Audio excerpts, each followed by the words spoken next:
Kanina kasi may lumapit po sa akin sa labas. Nagpapasalamat, sir, salamat sa tulong, salamat sa mga proyekto. Sa totoo lang po, wag ko kayong magpasalamat sa akin. Kahit noon kay Pangulong Duterte, parati naming naririnig. Salamat Pangulong Duterte, salamat Senador Bongo. Wag ko kayong magpasalamat sa amin. Kami po ang dapat magpasalamat sa inyo dahil binigyan niyo po kami ng pagkakataon na magserbisyo po sa inyo. Maraming... Tama naman, si Bongo ang dapat magpasalamat sa mga tao na bumoto sa kanya. Siyempre, kung wala ang mga tao, hindi mapupuno yung bulsa ng mga yan. Hindi mapupuno ng candy. Diba? Hindi mapupuno ng chocolate. Diba? Kailangan talaga sila magpasalamat sa mga nauto nitong mga to. Diba? Maraming salamat po sa inyo lahat. Ako naman po, bilang inyong senador, hindi ko po sasayangin yung pagkakataong binigay niyo po sa akin. Wala pong masasayang na oras. Magtatrabaho po ako. Sipag po ang pwede kong ialay sa inyo. At yan po ay patuloy kong ginagawa ngayon. Lunes hanggang... patuloy ginagawa yan ni Bongo. Yung magpupunta ngayon sa simbahan magdadasal, may camera. Bibili ng isda. Ang sabi niya, pakyawon na ako na. Ako na ng pakyawon. Mahilig mamakyaw. Tapos naka-camera. And then upload nila sa kanilang mga social media account. Para magmukha silang ang bait naman ni Bongo. Yung tinda nung mangingisda, pinakyaw niya, ang bait talaga. Yun na ba yung kailangan natin iboto? Yung mga ganong pautot? Kung magaling kang magpautot ng ganong style, or magaling kang mamakyaw, yun ba yung karapat dapat sa Senado? Tanong ko lang. Mukhang hindi yata eh. Galing magunwari, pero pag sila ay nanalo na, ang gagawin nila, magtatago na lang. Hindi mo na yan makikita. Hindi mo na makikita yan sa labas na alam mo yon yung hindi mo na makikita yan sa labas na mag-iikot-ikot pa. Wala nanalo na eh. Pero ngayon, kailangan niya kayo. Anong ginagawa niya? Kakain ng fishball, magdarasal kung saan-saan. Pero may camera yan So, anong tawag doon? Pakitang tao. Diba? So, ito ngayon yung bigyan natin ng reaction mga pre. Pero syempre, bago po tayo magtuloy-tuloy sa ating reaction ngayon, ayan meron po tayong Facebook page dito, Ballpoint Man 2.0 at Timberador. Ayan So, syempre, may TikTok din po tayo, Ballpoint Man 2.0. Huwag kalimutang i-follow yung ating mga social media accounts. Okay, so hindi pa po nakasubscribe, mag-subscribe na, mag-like, share this video, and ring the notification bell. Okay, so ito na, at wag na po natin patagalin pa, bigyan na po natin ito ng reaction. Linggo, magsiservisyo ko. Paboritong araw ko, linggo. Kasi may go sa dulo. Ako po isang Bisaya, alam niyo naman taga Mindanao.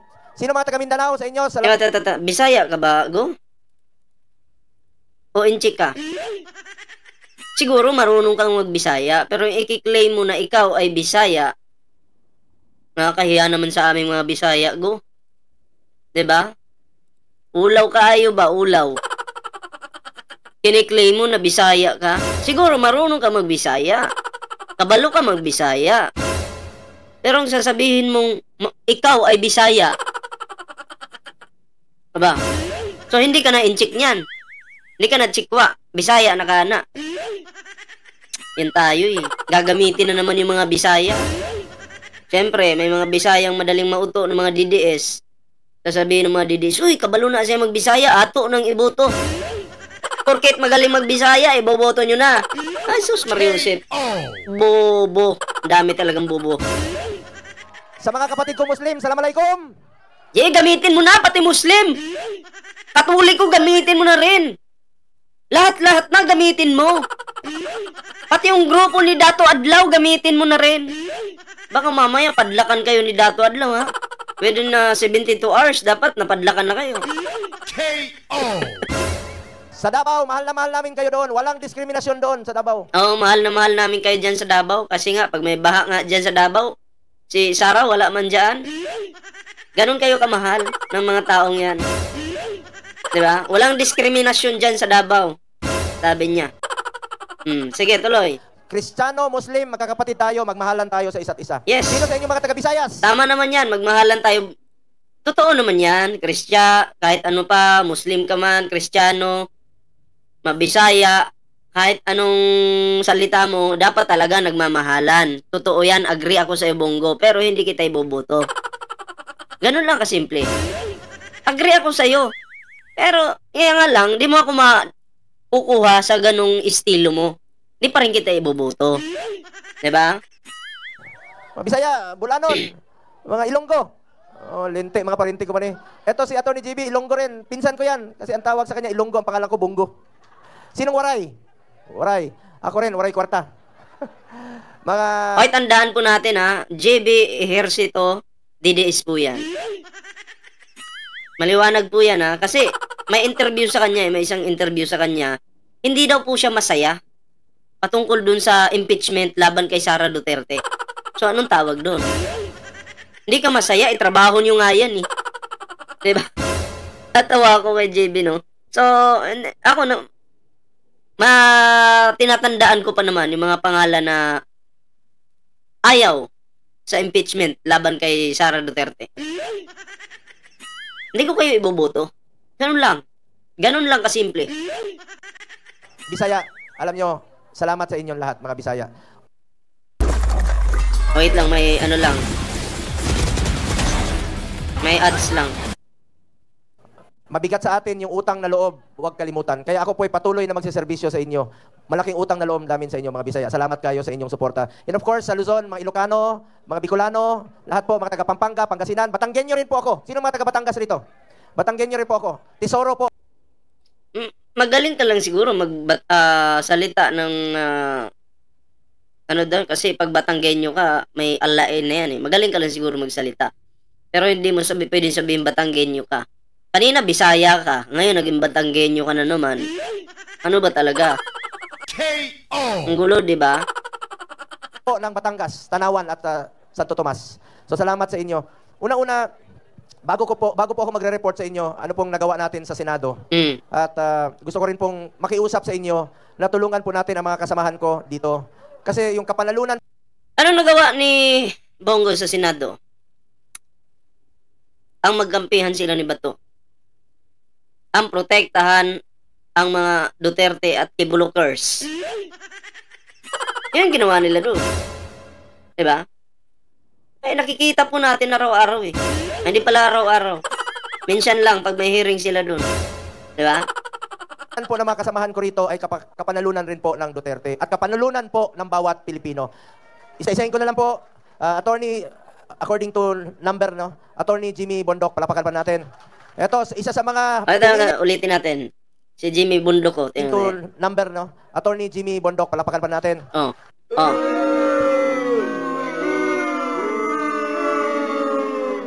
Jimmy Bondok, ang gagawa niyan? Wag na. Boboto ko yan si Jimmy Bundok papuntang Inidoro namin. Diretso yan sa Inidoro. Gumanon-ganon pa oh. Baga kay Gnong.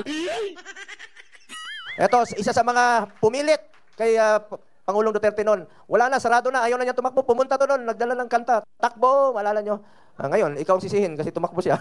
Hindi, talino po to si Attorney Jimmy Bundok. And of course, ang aking kasamahan sa Senado, sa totoo lang, hindi magiging successful ang administrasyon ni dating Pangulong Duterte. Lalong-lalo na po sa peace and order, kundi po sa taong ito. Magaling, katabi ko ito for the last 5.5 years. May pusong para sa Pilipino. Talagang maasahan. Walang lugi po ang Pilipino rito, ang aking kasamahan. Sana po, pwera sa amin... Sino ba yan? Tingnan natin kung wala ba talagang lugi. Pwera sa amin dalawa, madagdagan pa po. Tulungan niyo po ito para dadami po kami sino? sa Senado at marami po kaming kakampi ron. Dapat ibuto nyo daw para mas marami silang kakampi doon. Oo. Kasi ang gagawin nila, gaganti. Kampi-kampihan eh. Diba? Ganon. Gaganti. Tama ba yun? Gaganti ka. Anyway, wala naman siyang sinabing gaganti. Pero kung iisipin natin, sabi niya, para mas marami daw silang kakampi doon. Anong ibig sabihin nun? May pinaplano ba? K.O. Senator Bato de la Rosa. Ay, sus! Bato de la Rosa pala. Sus, may Reusip. Tuloy. And, sunod, ako na yan eh. Kung ako naman, kayo nang bahalang humusga. Kung sa tingin ninyo nagtrabaho po ako para sa Pilipino. Hindi po ako politiko na mangangako. Gagawin ko lang po ang aking trabaho dahil bisyo ko ang magserbisyo sa ating mga kababayang Pilipino at naniniwala po ako na ang serbisyo po sa tao, serbisyo po yan sa Panginoon, serbisyo po yan kay Allah. Ngayon, next is kapwa rin Ilonggo. Ito, pride po ito ng Forward natin. Baka may gustong sabihin si Bongo dito. Okay. kasamahan ko rin po sa gabinete ni former President Duterte. Siya po ito na kailangan natin ng mga kakampi sa Senado, di ba? Tamo?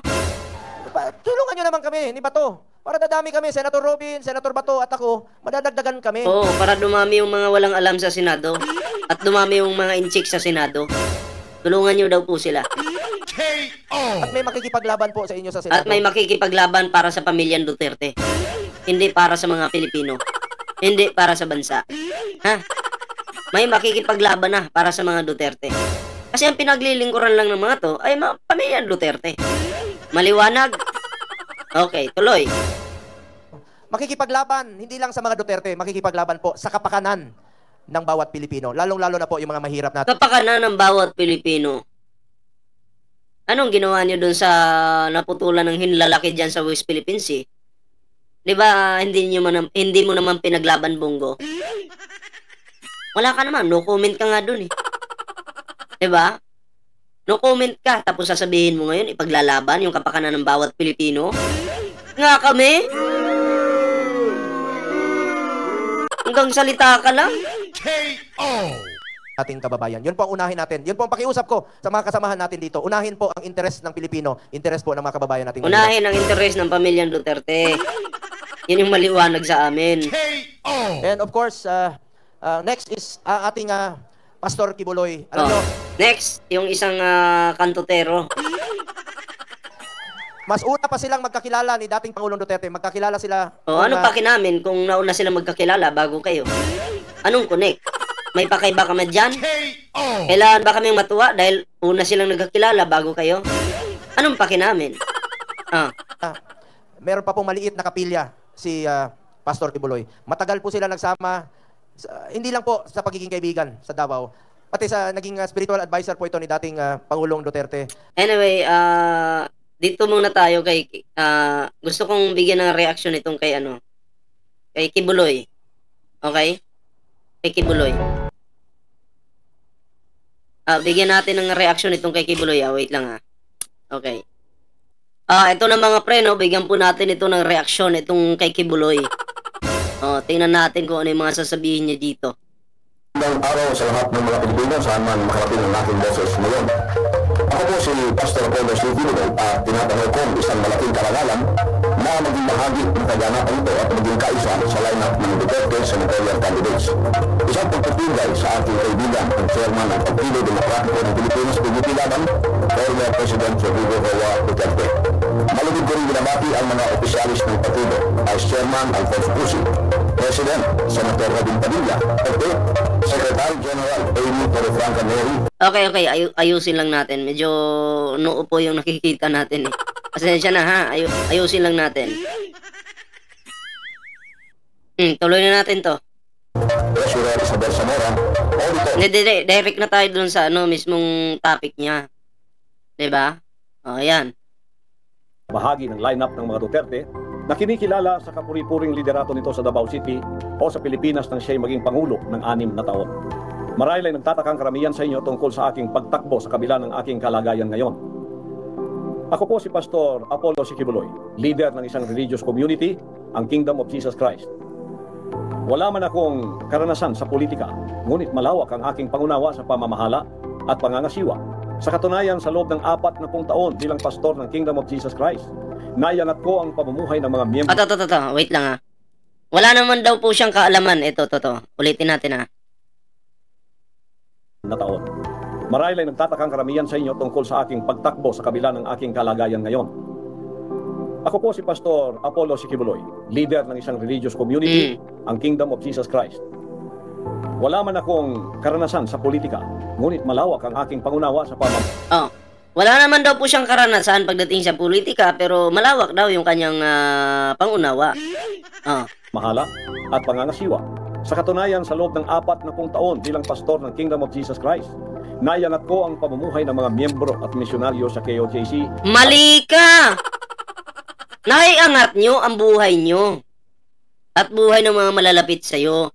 Pero yung mga buhay ng mga teacher na nagpa-member sa'yo, diba? Bininta nga nila yung mga ari-arian nila para lang sumali dyan. Pero nagkalit-silit yung buhay nila. Totoo naman, umangat yung bawat buhay ninyo. Pero kumusta yung mga miyembro nyo na na-brainwash nyo, nauto nyo? Ayun, naghihirap ngayon. Kaya nga nagkaroon ng hearing dyan sa Senado, di ba?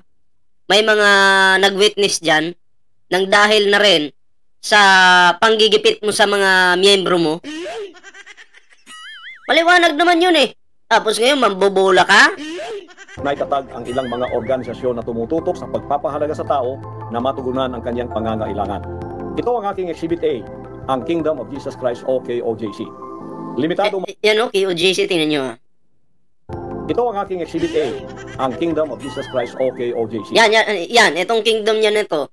Yung building na yan. Noong mayor pa lang si Digong, kalansay pa yan eh. Pero nung naging presidente si Digong, gulat ako eh. Aba, biglang nabuo. Nabuo bigla. Nagduda tuloy ako. Ikaw ba talaga may-ari niyang Kibuloy?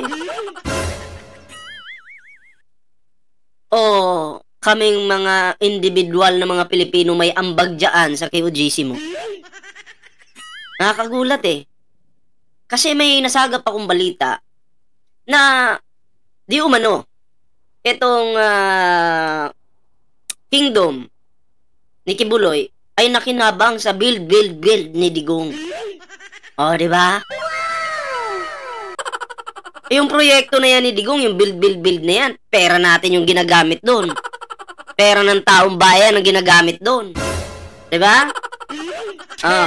Nagtataka kami. Bakit biglang gumanda yung KOJC nung naging presidente na si Digong? Yun yung tanong.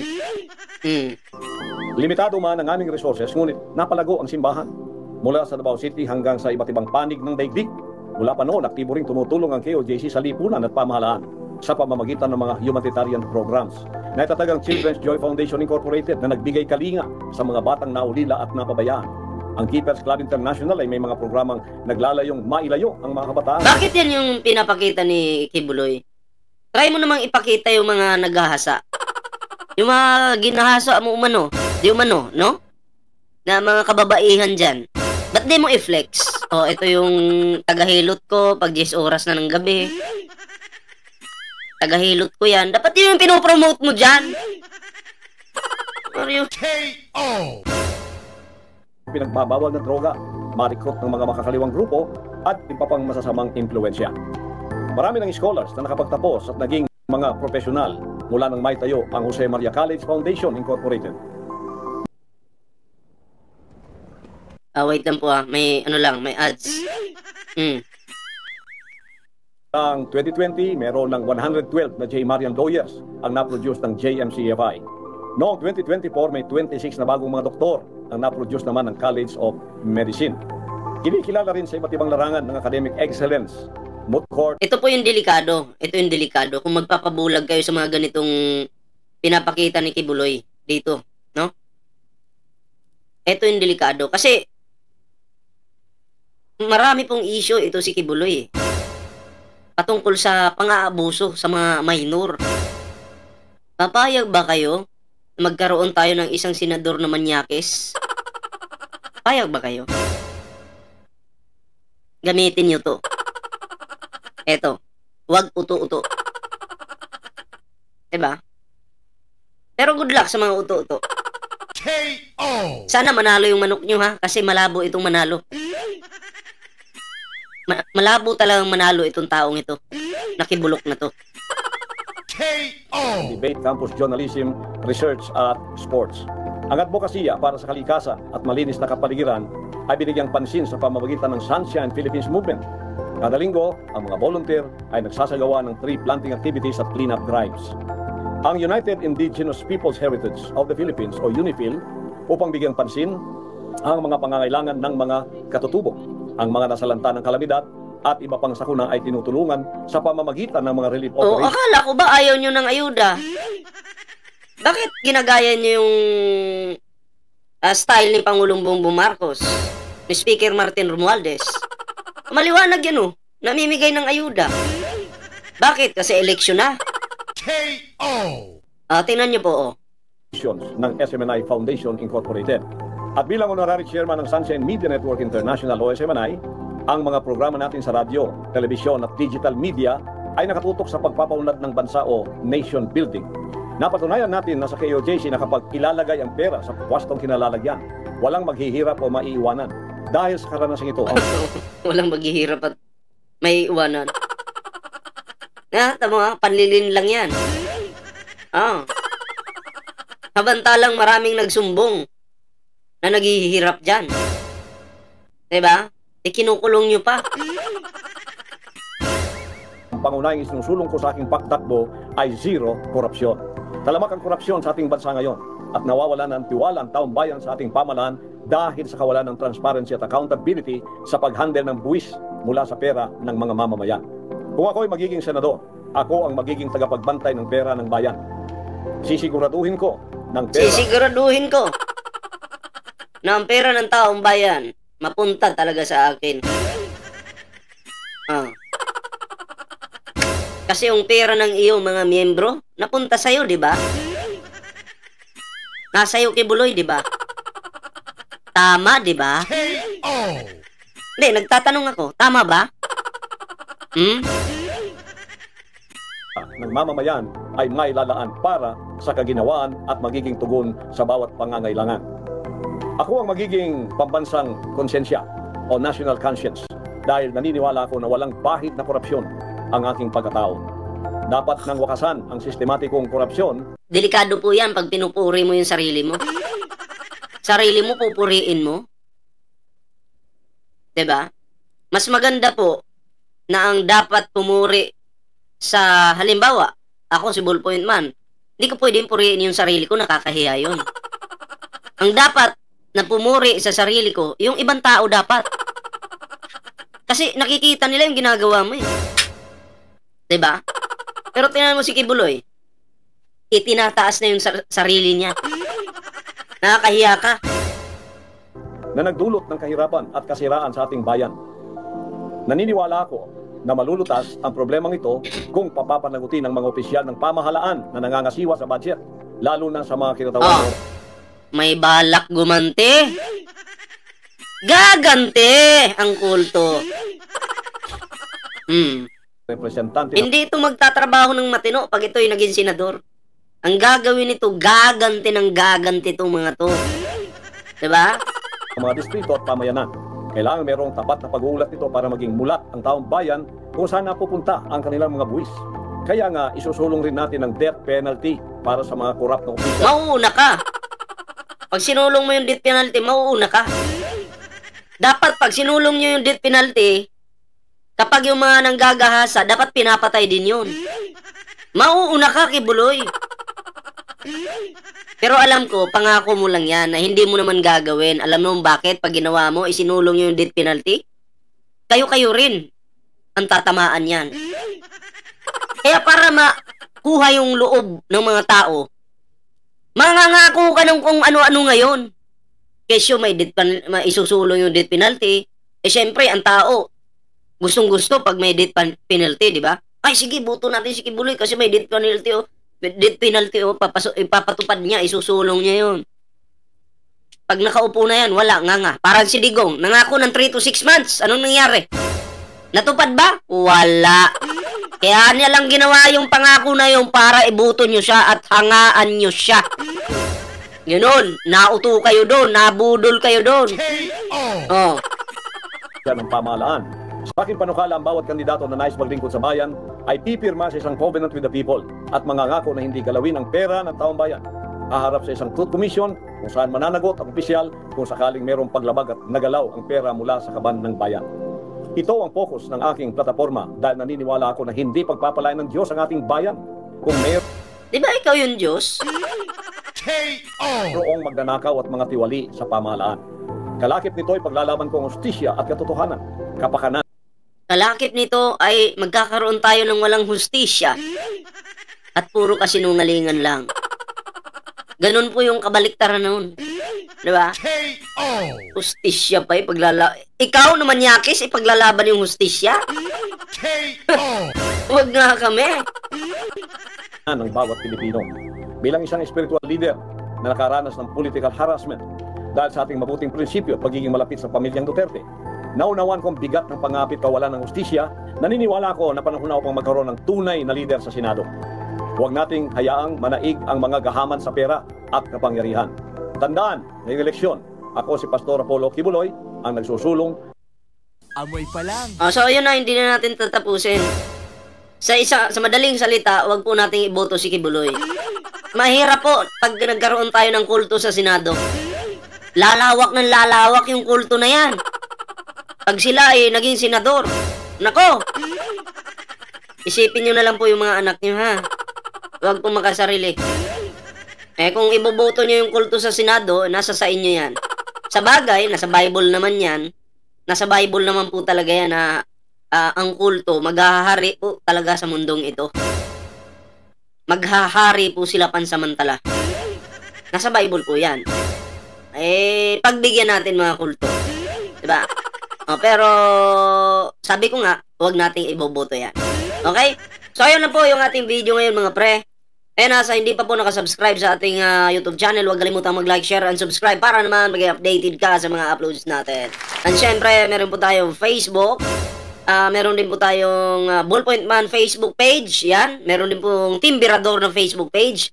Itong Ballpoint Man ay pang good vibes lang po yan. May mga uploads po tayo dyan. Mga, alam mo yun, dapat tawa-tawa tayo paminsan-minsan.